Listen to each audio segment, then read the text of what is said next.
Back and we're well rested. If we can proceed with the invigorating presentation. Sure. With pleasure. So the next thing on the slides is incompatible offices, which this body, of course, dealt with, and is why we have Commissioner Ringhaden on the body now. So you can't hold two offices that are sort of in conflict with each other. And that's because you don't want to have conflicting loyalties and that happens when there are overlapping jurisdictions. So the idea is that if both of the public bodies, their jurisdiction and their authority govern sort of the same matters or could influence each other, then we don't want that, because you don't want to have someone sitting on both bodies that could, upset the fair and just listening to and considering of what's before it. Yes. May I ask, I seem to recall, I might be mistaken on this, that we asked for a formal decision with regard to Commissioner Bianchi and whether his acceptance of the trustee position with the Office of Education would in fact be an incompatible office.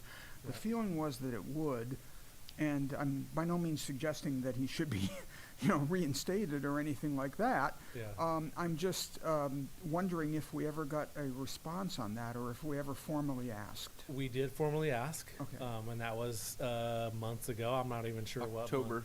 what October. Oh, okay. 4th. And so I believe that Things is move forthcoming slowly. Okay. at some point here within the Right. year, I would suppose. Thank you. Yeah. Yeah. Yes.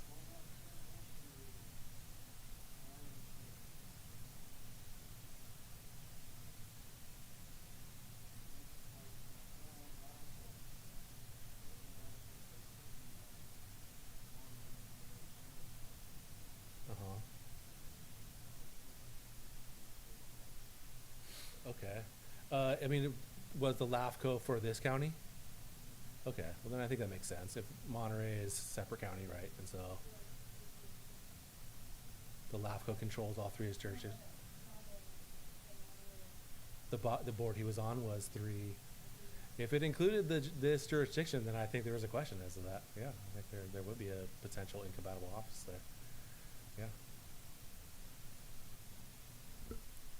I have a question. Sure. How can where he's at now in this board, how's there crossover there? It's two completely different boards and what the thought process is. You're talking about the previous discussion, Yeah. Commissioner Bianchi? The Bianchi, yes, that's where I'm going. I think it was the geographic sort of the overlapping, and that you could consider something that board maybe brought to you, that sort of thing. Okay, Yeah. thank you. Yeah. But that's also the clarification that we're looking for with the Correct. So, specifics yeah, of that the said, two bodies. Right. It was the opinion of the county counsel's office that there was a conflict there, but that said, we still reached out because they hadn't actually heard a factual scenario that was identical to that. It was similar, but not identical. Mm-hmm. Mm-hmm. Mm-hmm.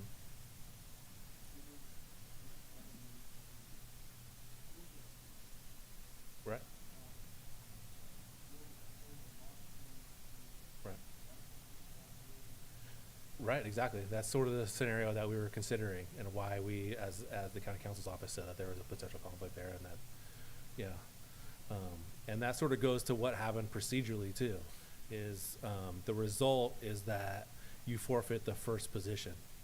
So if you join a board and then you join another board and there's a conflict there, you essentially forfeit the first position. Because essentially what you're saying is that I want to join the second position, and in order to do that, I need to give up my first one, and that just happens automatically.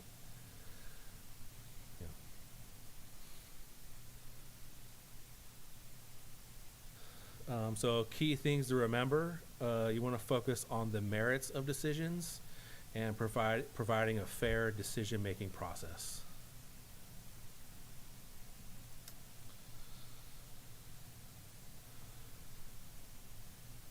So beyond the law, public service ethics and principles.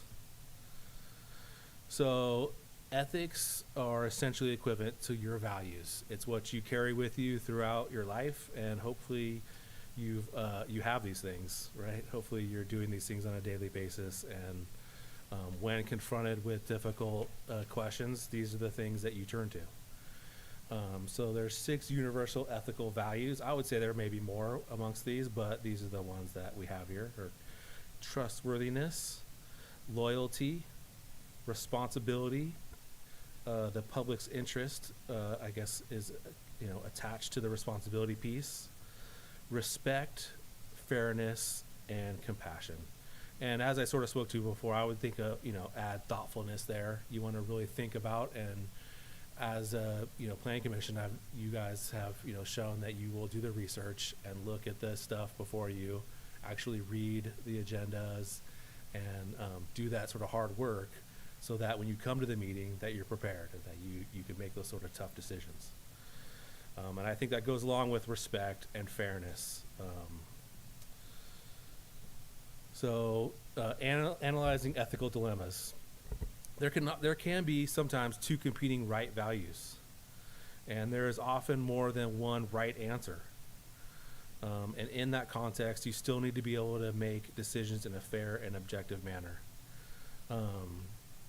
When I was in college, there was one of my favorite classes included the professor brought forth a scenario where a kid it was in time of war, and the kid was drawn to join his compatriots and his buddies in war.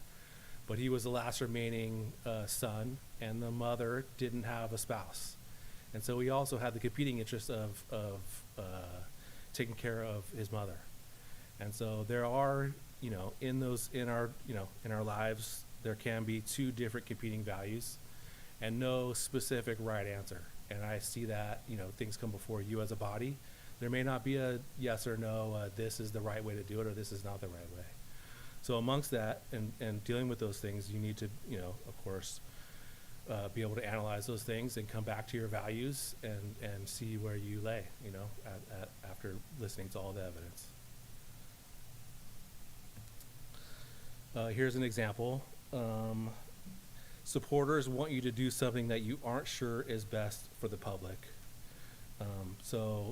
They're your supporters, but you yourself don't necessarily think that that's the best avenue to take. And so it is your responsibility as a representative of the public to do what you think is right. And some of that is because you have, you've looked through the materials, you've been a part of the entire process, you didn't just happen upon it.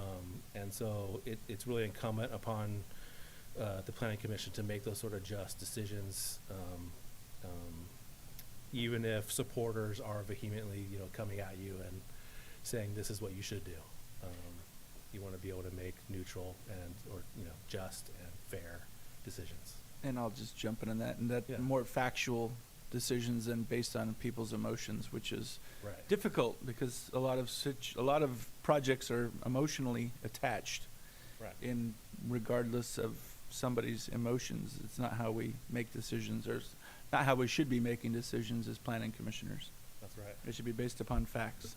Any board. Any board should be that way. Correct. Yeah.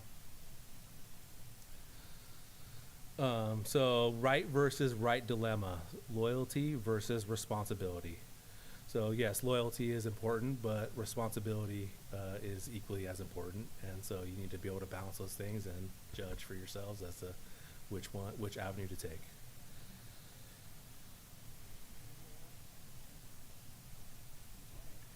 Yeah.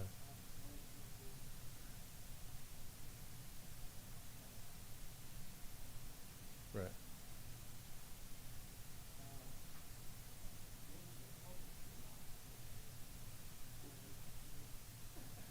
Right. Well, and that's why that's why it's incumbent upon the Planning Commission to make those sort of decisions, because the public may not have done those sort of things and they weren't appointed. And so there is, while we are a democracy, we are a representative democracy. And I think in some part that's because we do want people who are, familiar with the issues, thoughtful people we trust to make those sort of decisions. One comment, we are not a democracy, we're a republic. Oh, there you go. Fair enough. A republic, we're not a democracy. That's right. Yeah. Heavy is the crown. If we can keep it, right, as it goes, right. And I would agree compassion should probably be removed because you can't be compassionate, it's fact-based.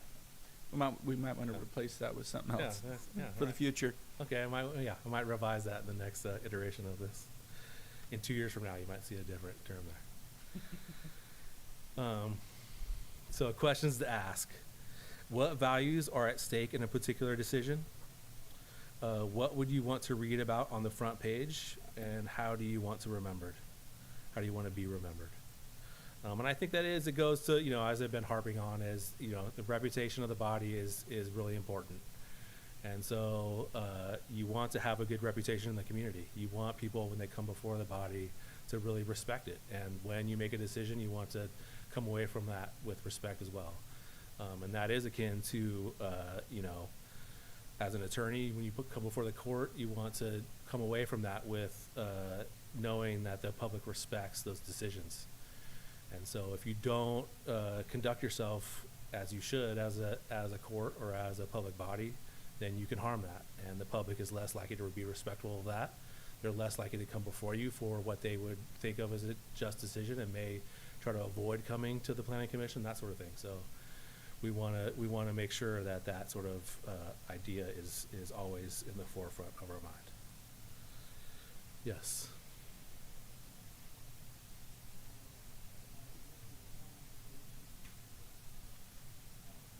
Mhm.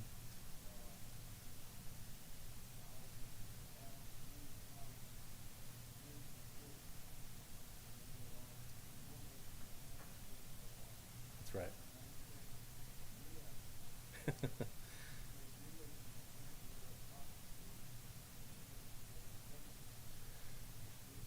That is true. Right.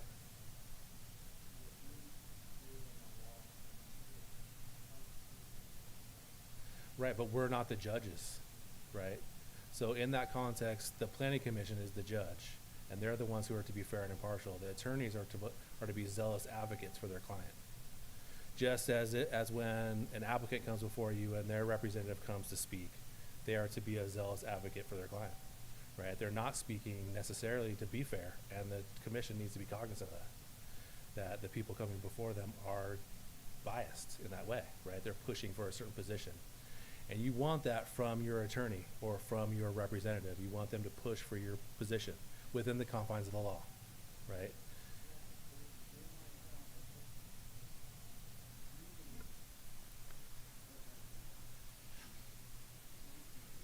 That's true too. Sure. Right. Yeah.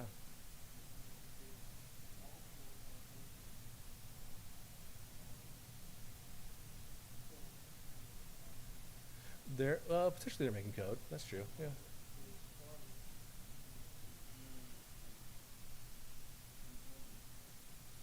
Right. Sure. Yeah. It's not final per se, but yes, they can be appealed, and that's why it can be appealed in case, so it can be challenged, and that's so. That is true. Correct. Yes. Yeah, and that's why you hope you have good representatives on both sides. That's why you do want good attorneys on both sides, so that they ferret out all those arguments, right? And so so you trust also where they're coming from in those positions, even though they may view the law differently. They're having those on legit foundation, right? And that's also why you want a panel of 5 unbiased judges up here. That is also true. Is why you have 5 too, right? And it's also why you guys discuss things and take those discussions seriously, right? So that, commissioners can bring up ideas and clarify things as Commissioner Way has done before. Hmm? And that can be, can really steer the conversation and can change the outcome. Yes. I have a question as what if, Okay. that's okay. So what if there's an item that comes up, something, maybe an entity is being built in my district and I'm biased. So at that point I can remove myself, or I'm biased maybe because of my values. Right. My options are: 1, I can remove myself, or be open to other opinions, Right. and then with all the facts in place, make that decision. So that's still a possibility. For sure. And as we sort of talked about before, you do come to each scenario with your own background, right? And because you are a part of the community, you might have feelings about how things should go. And you should also have a direction in which you want the county to go, right? That's why you're part of the planning commission. You didn't just come here, without any thought process. You did it because you want to affect change in the community that you think is the way the community should go. So those things those don't conflict you out. The bias is if you cannot consider the other side. If Okay. you're so against the other side, you have some sort of personal, beef with that person that you can't put aside, that sort of thing. Okay. And it's the same thing a jury would, you would get kicked off a jury if you say anybody accused of a crime is guilty, right? Then you can't be a part of the jury because Right. you can't consider that. Okay, great. Thank you, Sean. Yeah. Yeah.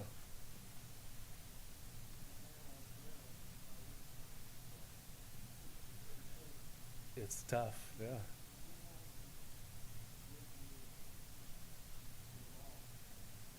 Right, right.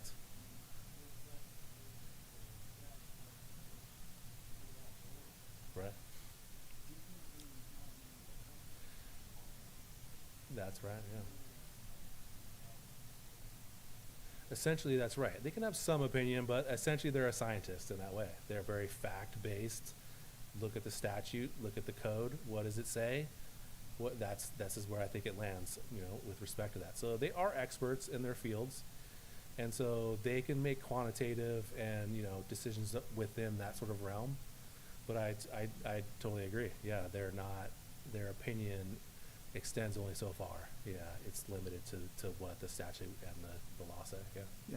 Yeah. Frequently, the opinions that we get from the planning department are couched in terms of, we recommend that the planning commission hold a public hearing, hear from advocates and opponents of the project, and take all the opinions into account. So generally, it's fairly neutral.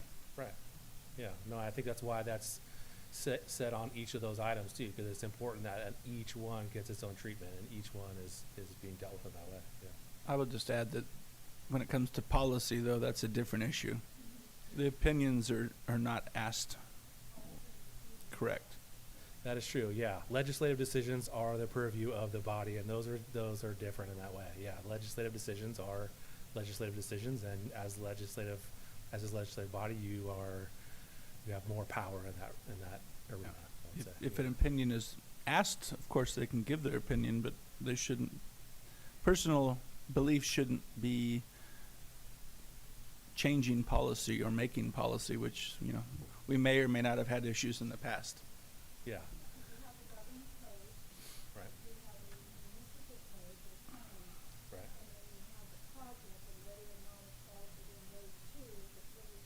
Right.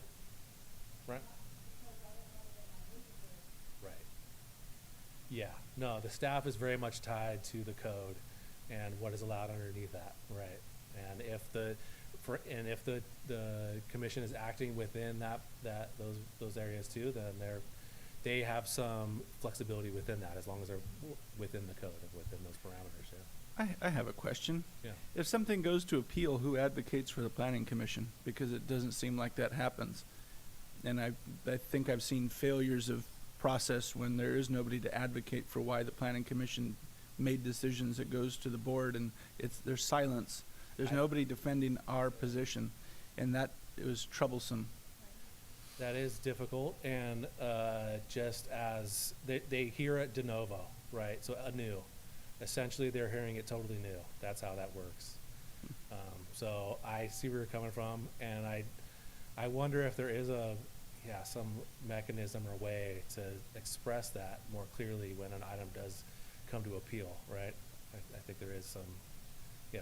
Because there's just See what you're saying. a lack of communication, and they seem to think that we sometimes do things arbitrarily, and I don't think we do anything arbitrarily. Right. I think the majority of us, if not all of us, weigh the pros and cons of everything that we do. Right. Well- and to be, No, and I think that is a difficulty in sort of what we were talking about, earlier, is you should have an advocate, right?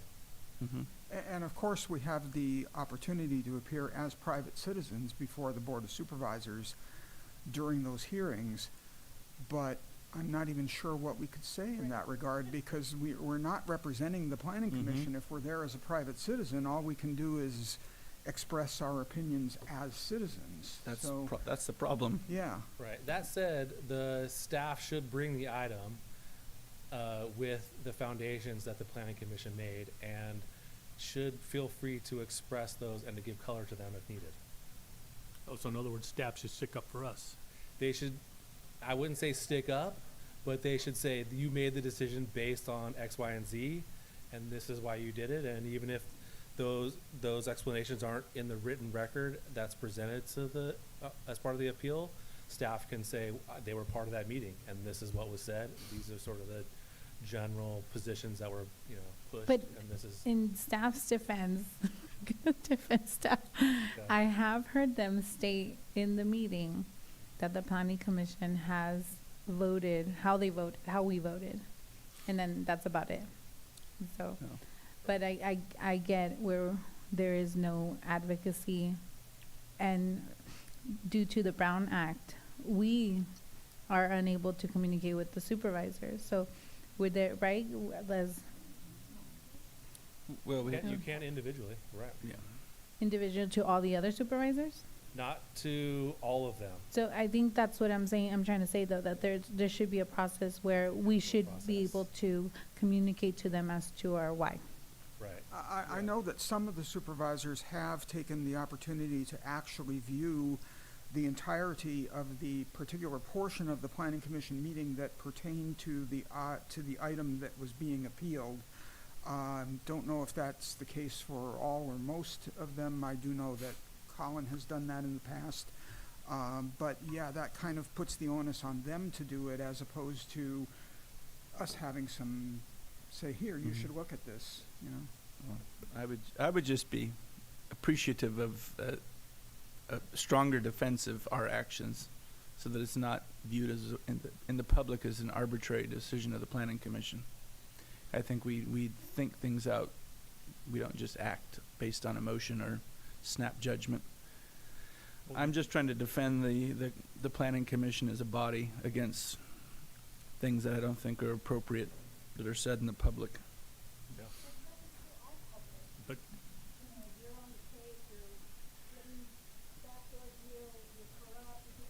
But there's nothing wrong with defending the body either. Yeah, I think you Especially- should. I agree with you, Chair. Thank you. especially when the commission votes 5-0 on the project, and it gets overturned 5-0, like, well, didn't you even look and see what we said or did? Right. There's a reason why we did what we did. Right. It's 5-0, and then like, okay, we all agreed, we talked it out, we figured it out, and Yeah. figured out what we wanted to. That said, it is her de novo, and they don't necessarily need to express that necessarily. They may have listened to the recordings and looked at the evidence before them and that sort of thing. It came before you first, and so they should have that, at their fingertips. But yeah, Very good. We're almost there.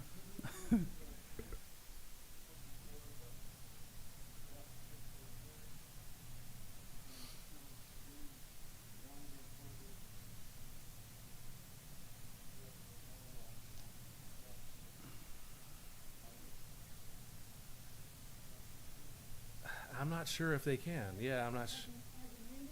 Yeah.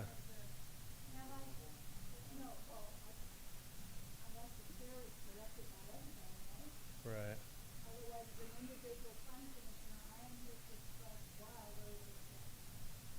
Right. I don't see why you couldn't do that. As long as I- it wasn't orchestrated. Right. Yeah. I don't see why you couldn't do that. Yeah. That said, I would want to research that a little bit before I gave that recommendation or said you could do that, but I don't see why you couldn't. Yeah. I don't see a conflict there myself. Yeah. Because the vote's already been taken care of, it's not coming back to That's us. very true. Yeah. Right. Uh-huh. Yeah. Yeah. Yeah. Yeah. It's a good question.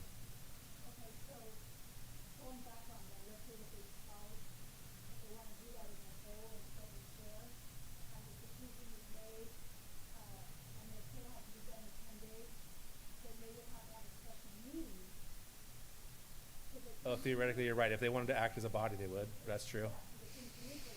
That is true. Right.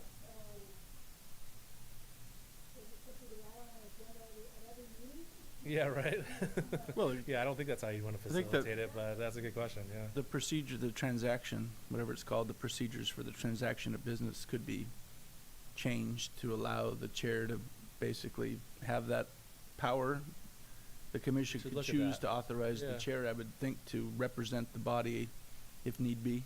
Right. No, I But- think that's a good suggestion, yeah. I don't think that that would need to be used. I mean, Yeah. But if I was a 3-2 vote and I'm the keynote and you agree, then can I show up to say to the board, Right. Oh, I see. well, as long Yeah. as you're not representing the body. no, but I would be there as I'm commissioner, Well, and this is why the, Yeah. people do come to public meetings of different bodies and they proclaim their position, which I don't think is the best thing to do.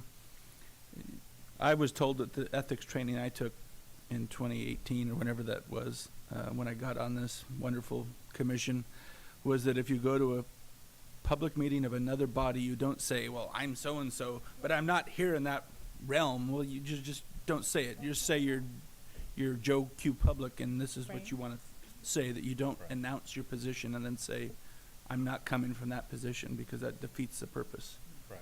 But it happens time and time again, and you wish that those people would maybe take the ethics training. Right. Yeah, no, they shouldn't be appearing on behalf of the body when the body, like you said, the body would have to act as a whole. Yeah. You can't show up as an individual and then proclaim yourself as acting on behalf of the body, right, in that way. Well, they don't say that. They just say, I'm so-and-so from this body, but I'm not speaking Well, on behalf they're of the identifying body. themselves as such. But at the and same so- time, they've District, announced city council. basically, Right. yeah, so it's kind of a, Yeah. Yeah, I guess I kind of made that mistake in the last meeting when I mentioned about the hospital town hall, and I said I will be there, but not in an official capacity. So, yeah, Yeah. lesson learned. Okay, Yeah. well, I'm saying if you went to the hospital thing and you said, well, I'm Right, county right. planning, then yeah, that would not be good. Right, you're trying to exert your authority Mhm. tacitly, at least, I have a question regarding that. Actually, I thought you had to announce, I'm here as a public member, and then you speak on whatever. Because maybe you don't say your title, but other people may not know who you are. So, yeah, my name is Celeste Toledo Bocanegra. I'm here as a public member, Right. and I'm here and speak on whatever. but Item. not on behalf of the public body, right, that you're. There isn't a need to mention the body that you sit on. Right. If you're- Because whether people know or don't know that you're not there in that capacity, you're there as a resident or citizen or whatever word you want to use. Right. It's the same. There are some exceptions too. If you recuse yourself and you're the only remaining representative, essentially, you can come back in and represent yourself, but you have to represent yourself as an individual and not as I am here as a Hmm. property owner, as a so yeah, An impacted resident. an impacted resident. There you go. Right. Yeah. Well, it would have to be if you couldn't, nobody else could represent that point of view. So Hmm. it would be specific. A rare exception. Rare. It's a rare exception. Yeah. Okay, so thank you. Ditto. I'll make sure I don't do that. I only spoke once. It wasn't aimed at you. I'm just sharing it in general because it happens a lot with people from city councils and various other boards and commissions. They feel the need to announce their position, and it's unnecessary and it confuses people. Right. Yeah. That's my 2 cents. All right, so we're on to the next slide here. Organizational culture. What's the message? Doing it right versus whatever it takes. Are staff clear they are expected to use ethical behaviors to get results? How it looks versus public perception or / public perception, and reputation is important. So this is sort of speaking to the idea that you as a body set a tone for how things should be conducted, and that filters down to staff. Staff should not get the idea that they should do whatever it takes. They should do what is right, and they should be clear that those are the ethical behaviors that are expected, and that reflects on them too, as to how that sort of interaction happens, and if the public sees staff as doing whatever it takes as opposed to doing what's right, that can harm the department, and the county. So again, reputation is important, and it's something to consider at all times. And I'll add to that, asking staff to be expeditious is not inappropriate. It's asking them to cut corners would be inappropriate. Very true, because they should be expeditious, because that's how you should conduct your activities as an employee, right? Correct. Yeah. Key lessons. It's your choice how high you want to set your sights above the minimum requirements of the law. The law sets a minimum, sometimes quite high, standards for ethical behavior. Violations of ethics laws carry stiff penalties. When in doubt, ask and ask early. So this is harkening back to the sort of the beginning when, the laws, there's laws around financial interests, and those are stiff. They have stiff penalties and are explicit in the statutory rules, but there's also common law bias, and that sort of thing. So bias is less of a bright line sort of rule, but you should conduct yourself in a way that isn't biased in as much as you can. And so the law sets sort of basic requirements, but I would say that you as a body should aspire to do more than that, to not just meet the minimum requirements, just like we should all do in all of our daily lives. You don't want to just do the minimum, you want to do above that, of course. Common law bias does not have a It would have a penalty, but they're not explicit. They would be varied on and depend and fluctuate with what the court. It would be before a court essentially, and so the court would determine what the damages were. That's sort of what the penalty should be, that sort of thing. Whereas statutorily, there are certain punishments and fines that are explicitly laid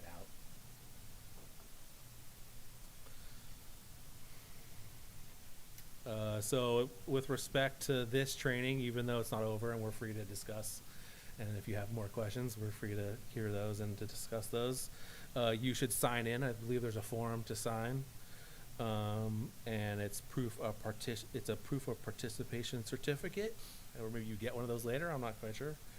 And you can provide that to the custodian of records as a public record. And of course, as we just discussed, consider going beyond the minimum in terms of education in this area. The resource that was handed out, the Public Service Ethics Laws, is a very good resource. Even just a cursory sort of review of the major sort of sections and the top lines of each section. I think if you ever need a refresher, it's a good material to go back to. And then for members of this body in the future or other bodies, there's the California Secretary of State also has a program that's timed for ethics training, and you can get your training done through that, and it's free. Okay. All right. So just go to the California Secretary of State site, and there's something about ethics training. But you have to do the minimum. If you finish early, it doesn't count. So make sure you spend the time needed. Correct. I see. Okay. So are there other questions? Because we still have We have some 19 time for minutes here questions and to that mull sort of things thing. over. I would like to go back to what is the difference between a violation and what is the difference? Can you tell me the difference between common law and a regulation? So regulations are in the state statutes. So you could Google them and they would come up and they have government code XYZ, right? And they have a number attached to them, right? The common law is law that's been developed over time by judges and by court cases. And so bias is not actually in the statutory prohibitions. It's derived from just general law. Common law is sort of it's before statutory law, right? It can be old. It can be from the 1700s. It's derived from English common law, and came over to the United States, and they judges made decisions based on some of, they would analogize to a case that was in England and sort of build that law. So it's common law is just built over the centuries. And it definitely still carries weight. It still carries weight in areas outside of this too, right? In all sorts of areas. Yeah. And just for historical purposes, it wasn't just English law. No. In right. Louisiana, there was French law, and There here you go. there's Spanish law, and Right. yeah. Right. Don't want to give all the credit to the English. Oh, yeah, I appreciate that. Yeah, no, they shouldn't. Quasi-judiciary? So quasi-judicial is they're not actual judges, right? They're not actual attorneys. They're not actual judges, but they effectively are operating in that capacity. So they operate in quasi-judicial hearings. And just like the appeal that was heard, right, by the Board of Supervisors, appeals, people generally think appeals go to a court of law. But no, they come to bodies like this. And so when the body is acting in that capacity, they're acting in a quasi-judicial capacity. And they should do so similar to a judge and should get the same sort of due process. That's sort of what it triggers, is those sort of due process. In America, of course, we have that's one of our foundational sort of premises is people get due process, right? You may disagree with the outcome, but you get to have your hearing. You get to have your day in court, and you get to have notice that that's going to happen, right? It doesn't just happen out of the blue and you didn't get to show up, that sort of thing. So, and like I said, it varies depending on the if you're going to be locked up in prison, right, you get more sort of due process underneath that. But you get a planning decision, you get to appeal to the Board of Supervisors. You don't like that decision, you can generally appeal to the Superior Court. And then, it's effective, I guess you could probably continue to appeal it, but,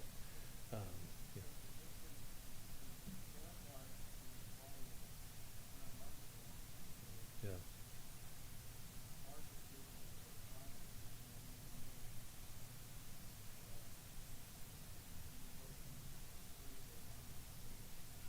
Okay, yeah. But they can still sue you. They can. They would sue you as a body, and if it's a public body, then they would do it by writ. And a writ is essentially a superior body telling an inferior body what to do, right?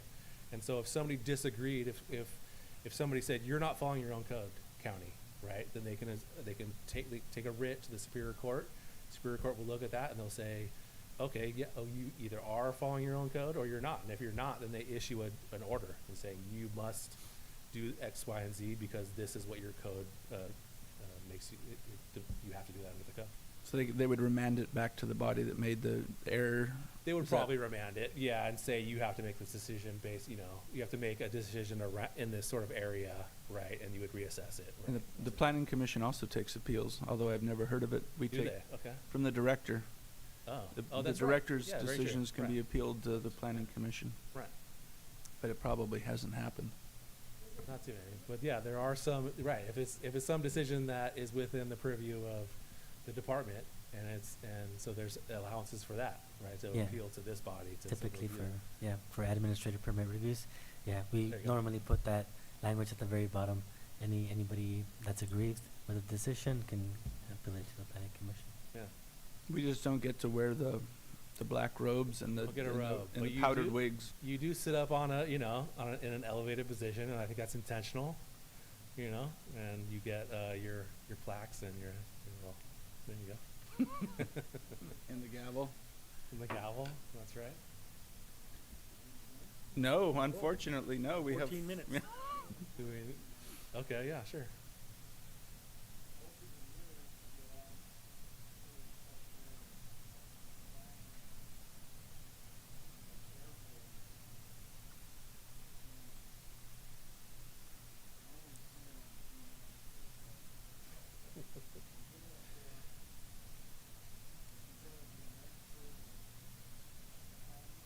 Right.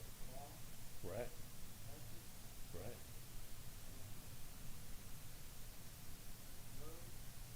Yeah. You gotta be able to read those sort of reports and the engineering sort of things and yeah, right. Yeah. Right.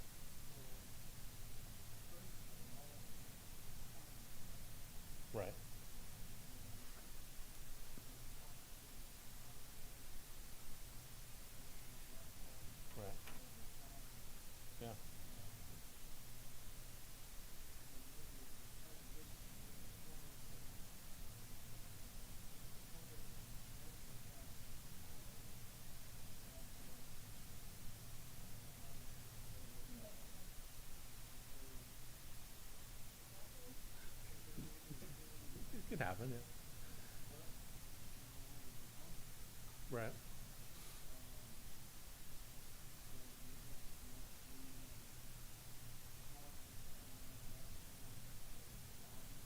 Right.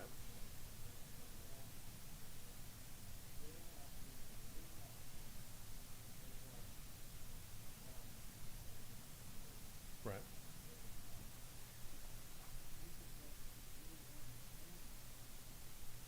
I've noticed that myself, yeah. Right.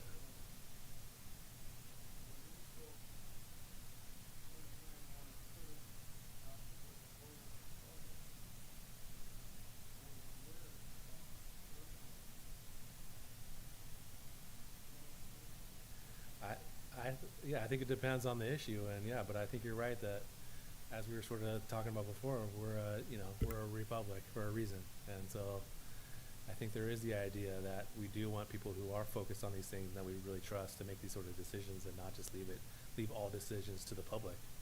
Because we could, I mean, you could have everybody vote on everything, right? Especially now with modern technology, you could have everybody vote on almost everything, but we still keep with the idea that, for instance, we had our recent elections, and it's my understanding that we had a total of 4,100 people vote, right? Out of, I don't know how many thousands of people. That's so far that's account. Fair enough. Right. Okay.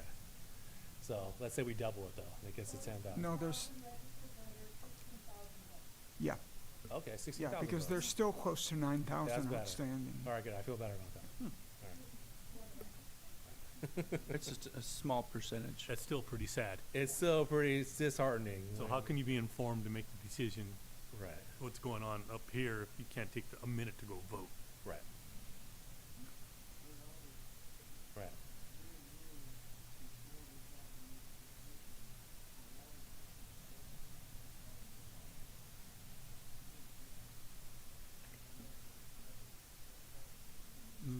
No, I've always cared. I'm just lucky I got into being in this position, but I've always cared about what happens to this community, and I've never missed a vote since I was 18. Yeah, I'm just saying, I never missed a vote since I was 18. But, yeah. Yeah. Well, we have 10 more minutes to discuss things and ask questions and contemplate. I have a question. So Yeah. I can receive advice from you, then I execute that advice, Right. but I can still be sued personally. Within the within the context of conflicts. Okay. Right. Other sort of contexts, no. Okay. 'Cause- Because if you're asking me for legal advice that you're going to take action on, for some sort of project that comes before you, then you can rely on that advice, and because it's on behalf of the planning commission, right. and I would be advising you as a planning commissioner. The conflicts is a difficult sort of area as an attorney, frankly, because yes, I give you advice. I do things like this to give these sort of things, but at the same time, it's an individual. You get sued individually if you violate that. Okay. So within the compounds of our rule, we're safe. Yes, you are safe, and I encourage you, to come like I spoke to you. Come early and often, Okay. whenever you feel you have a question to ask, feel free. Thank you. Yeah. Any other? Yeah, don't be shy. We have 9 minutes to have careful discussions about various subjects involving ethics. Because you like to ask questions. You're good at the questions, yeah. The last form here, you need us to fill out. Yeah. Okay. Okay, so let's just go back on the 500 and the 250, because that's, Okay. that's on the agenda, so there's probably something you want to talk to staff about to update the agenda. Which slide are you looking at? The 500, What? having received page 24, Page 24. having received $500 instead of 250, right now the agenda says 250, so that needs to be updated to 500. Where is that? I don't see. Okay. And that's on all department agendas, and all commission agendas. 520, was it? Oh, 500. There's 250 in Any the source of last one. income, 12 months per financial interest. Yeah, I don't see 250 in there. No, no, no. It's at 500. Last week's agenda Okay. it's at 250. Oh. So it needs to be used. Oh, I see what you're saying. To Okay. inform staff that it's actually Okay. going in. I see what you're saying. Okay. Well, it's a free resource. We thank you. Yeah. Oop, what was that? Yeah, I think I believe so. Yeah. Yeah, in a 12-month Within a period. 12-month period. Yeah.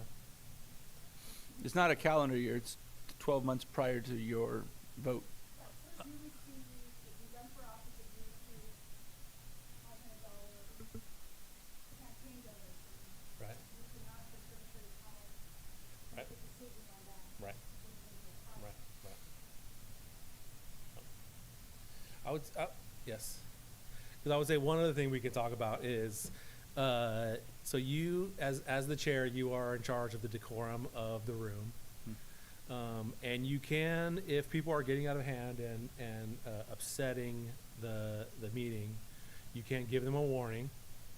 And then if they don't cease the activity shortly thereafter, then you can expel them from the room. If it's larger than that, you can clear the whole room. You can't remove like the person from Press. the newspaper, the press, right? They're entitled to stay unless they're the ones who are causing the disturbance. But on the other hand, you should allow people to essentially say whatever they want and whatever sort of colorful language they want to use, as long as it's not too harsh. You need to uphold the decorum of the meeting, of course. But as you've done, you should allow people to express their opinions and to, have negative things to say potentially about what is happening in the county or with the commission. Yes.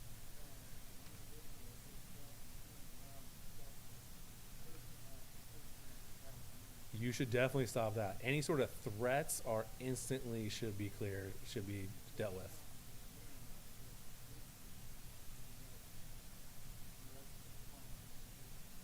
Oh, for sure that, yes. Yes, yeah, that all comments should be directed towards the commission and not towards the public, right? I've seen people get up and sort of direct comments generally, and they're not speaking to the public generally. They can hear that and they're part of the meeting, but, yeah.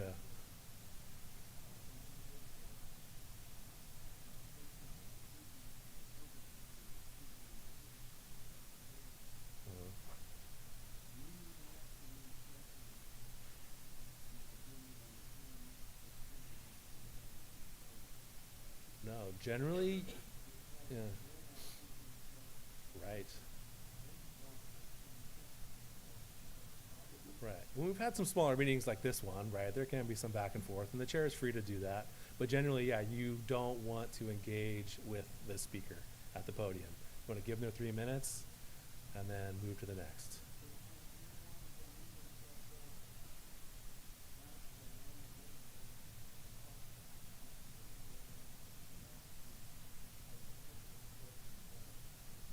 They can ask. Mhm. Right. They can ask, and generally that's facilitated through the chair. So another, Yeah. If- commissioner would say, "Hey, chair, I would like to clarity on that." And we've done that before. You have an expert, somebody that's, somebody has a relevant viewpoint that maybe we don't have, we can ask for expert opinion or their viewpoint of, like when we were doing the hemp. Right. It was a dialogue back and forth. Right. And that's the way we shaped the ordinance, and everybody appreciated that. Yeah. But it's certain times it's not appropriate. Right. And that's why you rely on the chair to keep the meeting in an orderly fashion. Right, and that's true of agendized items too. If it's a public meeting, items need to be agendized. That said, you can have brief sort of discussions about things that are not agendized. And that's because you don't want to, dissuade people from having any sort of discussion about things that are, that you may want to bring up later. That sort of thing. And speaking of public, is there anyone via Zoom, by the way, Holly? No? So there are no, just for the audience, if anybody will watch this in the future, there Yeah. are no viewers on Zoom, and there are no members in the hall here, so there is no public comment to be had, just for the record. So public comment is closed. Thank you.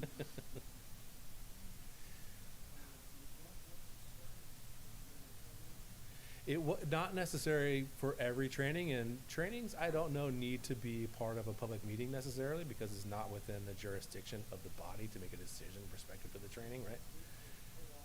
But because it was agendized, then it, I would err on the side of allowing. Doesn't public hurt. It doesn't hurt, right? And that's generally true of all things. You should allow for public comment in as much as you can, right?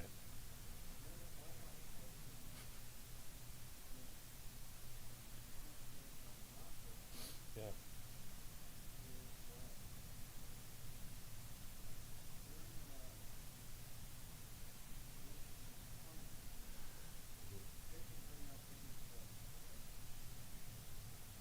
Mm, what do you mean by the comment period? Right.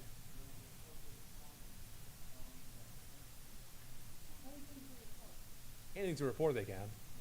Yeah, and they can, like you were sort of alluding to, they can bring up things that they may want to agendize in the future, right? That sort of thing, right? Because how else would you facilitate that, right? You need to be able to do it in that sort of arena.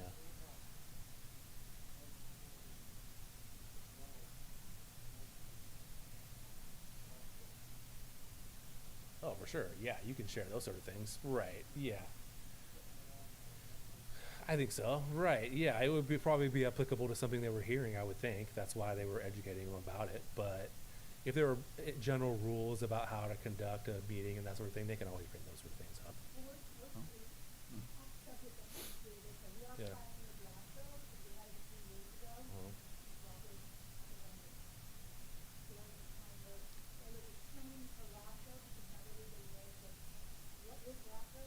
Yes. That's, yeah. I think that's a great idea. Yeah. Right. I've had to learn myself. Yeah. Yeah. Understand what the body does and doesn't do. Right. It does not approve zoning. It just annexes land and changes spheres of influence. Right, and It that does wouldn't be not a Brown approve Act development. violation because it's not within the jurisdiction of those other respective bodies, right? So they could show up and they could discuss what LAFCO does. I know, yeah. I don't think many people know what LAFCO is, what they do. Yeah.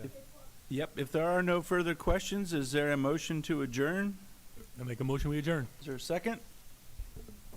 A second. All those in favor signify by saying aye. Aye. Aye. Aye. Any opposed? Hearing none. This